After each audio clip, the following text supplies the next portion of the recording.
Olá! A gente hoje vai para o capítulo 41 do livro dos Salmos, ou seja, o Salmo 41. Lembro sempre que Salmo 41 na numeração grega, na numeração hebraica, uma unidade à frente de 42. É muito importante esse Salmo 41, por quê? Porque aqui nós começamos a segunda parte do livro dos Salmos. Eu já disse para você, e daqui a pouco eu vou explicar, o livro dos Salmos é dividido em 5 partes, ou 5 livros. Nós ontem, aliás, nós no último capítulo, nós encerramos a primeira parte. Do capítulo 1 ao capítulo 40, nós temos a primeira parte. Agora, do capítulo 41 ao capítulo 71, nós temos a segunda parte do livro dos Salmos. Então, estamos iniciando com este capítulo, a segunda parte do livro dos Salmos, tá bom?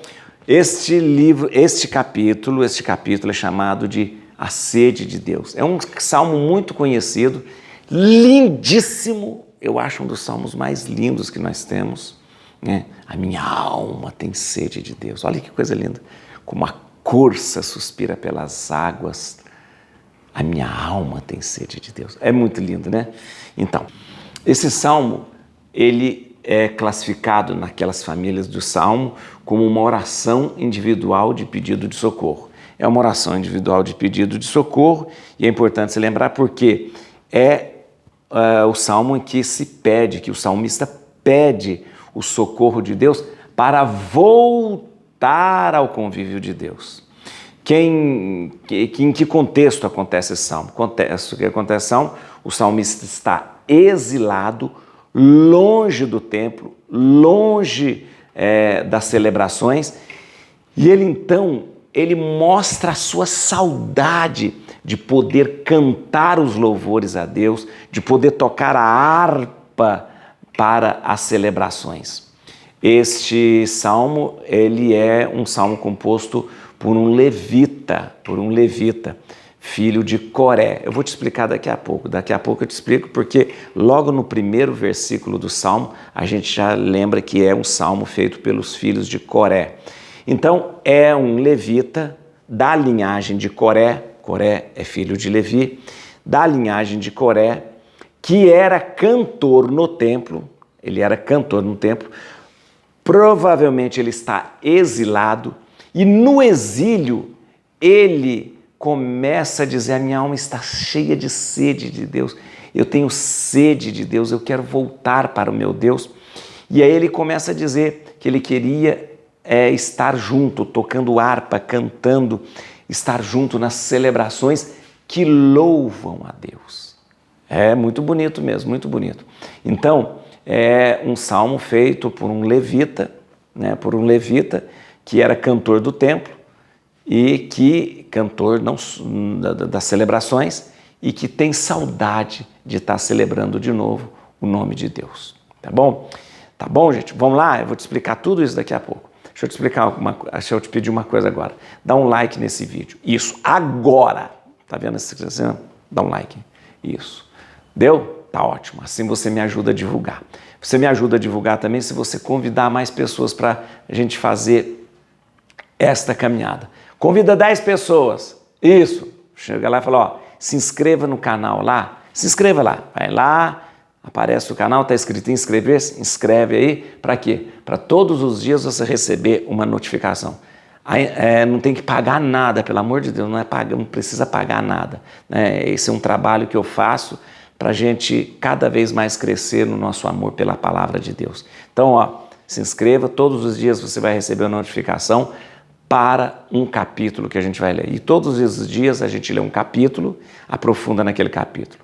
Você pode fazer isso comigo, começando lá desde o Gênesis. Se você não começou, desde o Gênesis, vem comigo lendo a palavra de Deus, tá bom? Vamos lá? Bíblia na mão, Espírito Santo no coração.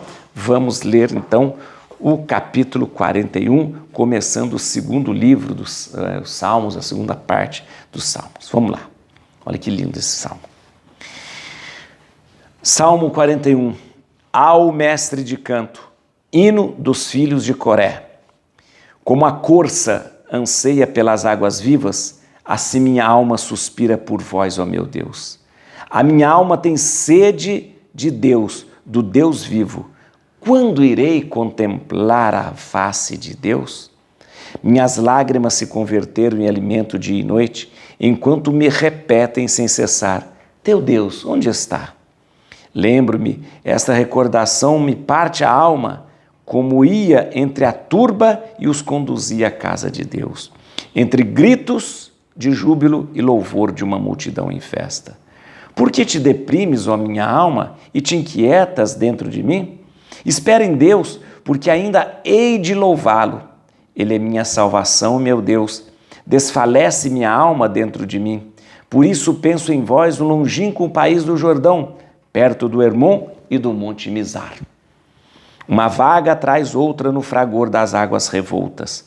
Todos os vagalhões de vossas torrentes passaram sobre mim. Conceda-me, Senhor, de dia a sua graça, e de noite eu cantarei, louvarei ao Deus da minha vida. Digo a Deus: ó meu rochedo, por que me esqueceis? Por que ando eu triste sob a opressão do inimigo? Sinto meus ossos se quebrarem, quando em seus insultos meus adversários me repetem todos os dias. Teu Deus, onde está ele? Por que te deprimes, ó minha alma, e te inquietas dentro de mim? Espera em Deus, porque ainda hei de louvá-lo. Ele é minha salvação e meu Deus. Muito bem, olha que bonito isso aqui. Esse salmo é maravilhoso, por quê? Primeiro, como eu disse, nós temos um salmista, o salmista, que é um levita, que está no exílio, e lembra de quando ele cantava nas celebrações, quando ele tocava nas celebrações, quando ele conduzia o povo para as celebrações. E aí ele começa a dizer o quanto ele quer isso de volta, e começa a fazer um pedido a Deus para que Deus possa levá-lo novamente para aquela situação. O Salmo termina justamente proclamando a esperança em Deus. Espera em Deus, porque ainda hei de louvá-lo. Ou seja, eu espero que o Senhor vai trazer isso para mim e eu ainda vou louvá-lo, porque Ele é a minha salvação e meu Deus. Muito bem, vamos lá, vamos entender. Aqui nós temos no versículo 1, ao mestre de canto, hino dos filhos de Coré. Isso é muito importante se lembrar. Por quê? Ao mestre de canto significa que este salmo pertence a um inário do templo. Esse salmo é dos filhos de Coré. Quem são os filhos de Coré? Muito bem, os filhos de Coré, eles são aqueles que, preste atenção, são aqueles descendentes de Levi, Coré é um dos filhos de Levi, que foi convertidos, transformados, em cantores do templo, cantores, não só do templo, porque no tempo de Davi não tinha cantores. Mas é o seguinte, durante o reinado de Davi, os descendentes, preste atenção, os descendentes de Coré, eles foram transformados, tornaram-se os cantores do templo. Ou não só do templo, como disse, no tempo de Davi não existia o templo, os cantores das celebrações. Onde que nós podemos constatar isso? Vai lá depois, no primeiro livro das Crônicas, capítulo 6, versículo 22, você vai ver que os filhos de Coré, eles se tornaram cantores das celebrações. Mas também é muito importante, já que a gente está fazendo estudo, uma parte dos filhos de Coré tornaram-se porteiros também. Porteiros do templo ou porteiros da tenda, E isso é uma função muito importante, muito importante. Você pode ver isso também no primeiro livro das Crônicas, capítulo 26, Ou seja, então nós temos o quê? Os filhos de Coré, que são levitas, da família de Levi, uma parte se torna cantor, outra parte se torna porteiro. Duas funções muito importantes. O cantor é o que sustenta a louvação, sustenta no momento das celebrações, com cantos, com toques de harpa, de tambor, de cítara, de tudo isso. os cantores eles são importantíssimos nas celebrações, porque eles usam a voz, né, o dom de cantar para louvar a Deus, ok? Mas também nós temos uma parte dos filhos de Coré, da descendência de Coré, que se tornam porteiros. E os porteiros são importantes. Eles organizam toda a movimentação do povo que entra e sai para as celebrações. Ok? Ok. Muito bem. Veja só que interessante. Só para que a gente entenda uma coisa, e aqui no nosso estudo é importante saber. Alguns salmos são atribuídos aos filhos de Coré. Vamos saber quais os salmos que são atribuídos aos filhos de Coré. Veja só que interessante. Olha aqui. Os salmos do Salmo 41 ao 48 são salmos atribuídos aos filhos de Coré. 41, 42, 43, 44, 45, 46, 47, 48. Ok? Também depois o Salmo 83 e 84 são também atribuídos aos filhos de Coré. E o Salmo 86 e 87 também são atribuídos a eles, né? Então, esses salmos são hinos dos filhos de Coré, ou seja, os cantores, né? Cantores e porteiros também. Muito bem, são esses salmos. Você percebe que nesse salmo, ele é realmente alguém que participava das celebrações. Ele diz assim: a minha alma tem sede de Deus, do Deus vivo. Quando irei contemplar a face de Deus? Significa o quê? Ele está exilado. Ele está longe do templo ou longe das celebrações. Ele está longe do templo. Meu Deus, a minha alma tem sede de Deus. Quando irei? Aí ele recorda, olha que coisa interessante. Lembro-me, versículo 6, lembro-me, esta recordação me parte a alma, como ia entre a turba e os conduzia à casa de Deus, entre gritos de júbilo e louvor de uma multidão em festa. Ele lembra do momento de celebração, no momento de celebração que ele conduzia como levita. Então ele lembra das pessoas cantando, das pessoas mostrando a sua alegria, e isso parte a sua alma, parte a sua alma. E ele vai lembrando que ele quer isso de volta, que ele pede a Deus de volta, que ele pede a Deus tudo isso de volta. Isso é muito interessante. Então nós temos aqui um levita que está num exílio, longe das celebrações, que nutre uma saudade enorme de estar junto das coisas de Deus. Olha, sabia? Como eu queria que a gente fosse esse levita, que tem saudade da missa, que tem saudade das celebrações. A minha alma tem sede de Deus. Eu quero de novo louvá-lo, eu quero de novo celebrá-lo. Que a gente às vezes vê que as pessoas, né, não vê a hora da missa terminar, fica olhando o relógio, sai antes do padre dar a bênção final. Será que essas pessoas têm sede de Deus? Ou têm sede de outras coisas?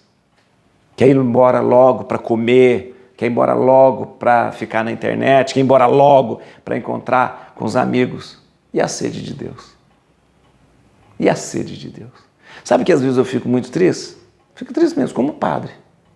Como padre que de repente no domingo, dia do Senhor, o dia não é da praia, o dia não é do parque, o dia não é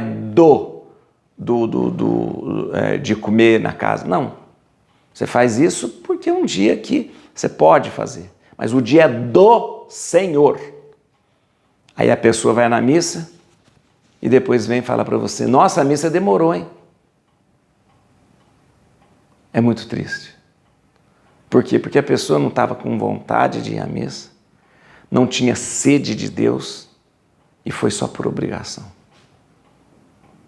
A minha alma tem sede de Deus.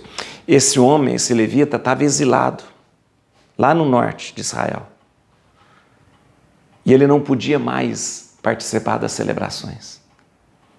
E ele percebia que o fato dele não poder participar das celebrações deixava um vazio enorme no seu coração. E nós, hein, gente? O que é a missa para a gente? O que são as celebrações? O que é a nossa vida espiritual?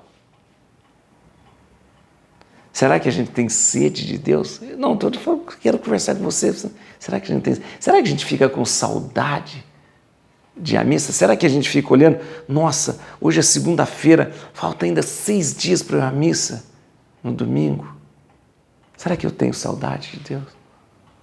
Será que eu sei sei que realmente que naquele altar o próprio Jesus está sendo imolado, vai derramar seu sangue, vai morrer por mim e vai me trazer alegria e salvação? Será que eu sei disso? Será que eu sei? Ou será que a missa para mim é mais um compromisso chato? É mais uma obrigação. Será que é isso? Quando eu leio esse salmo, quando eu rezo esse salmo, eu penso assim, nossa, esse homem que reza, que canta esse salmo, esse salmista, esse filho de Coré, ele estava com a alma partida porque nós não tínhamos, porque ele não podia participar da celebração. Gente, tem gente que mora do lado da igreja. Do lado da igreja. E não vai à igreja. São aquelas pessoas que estão na beira do poço e morrem de sede. São aquelas pessoas que estão num banquete e morrem de fome. Tá, deixa eu te dizer uma coisa, só para a gente entender aqui o versículo 7 também. Versículo 7, olha, só para a gente... é isso mesmo. Ele é minha salvação, meu Deus, desfalece minha alma dentro de mim, por isso penso em vós, do longínquo país do Jordão, perto do Hermon e do Monte Mizar. Lá no Hermon e no Monte Mizar. O que é Mizar, Monte Mizar, terra de Mizar, perto do Monte Hermon? Provavelmente, essa região fica ao norte de Israel, Provavelmente, aqui é o lugar que o salmista se encontrava exilado. Então, ele estava muito longe de sua terra, lá no norte, e ele dizia, estou nesse longínquo país aqui, perto do Hermon, perto do Mizar. Então, é essa região ao norte, em que o salmista não tem contato com a tenda ou com o templo, e ele então chora por não ter ali Deus junto dele nas celebrações, tá bom? Vamos entender, antes de terminar, eu queria muito mostrar para vocês a questão dos livros. Eu disse hoje que nós começamos a segunda parte do livro dos Salmos, não foi? Muito bem. Então, só para a gente recordar, quais são os livros quais são as partes do livro dos Salmos? Vamos lá, vamos entender aqui.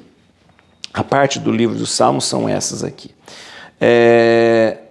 Ou seja, a gente diz partes e a gente divide por livros, né? Primeiro livro, segundo livro, terceiro livro, quarto livro, quinto livro, livros dos Salmos. Vamos lá. Primeiro livro, do versículo 1 ao 40. Do capítulo 1 ao 40. Segundo livro, do capítulo 41 ao 71. O terceiro livro é do capítulo 72 ao 88.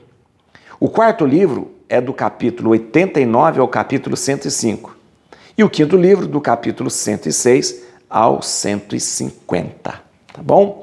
Esses são as 5 partes do livro dos Salmos, ou chamado também de 5 livros dos Salmos. Tá certo?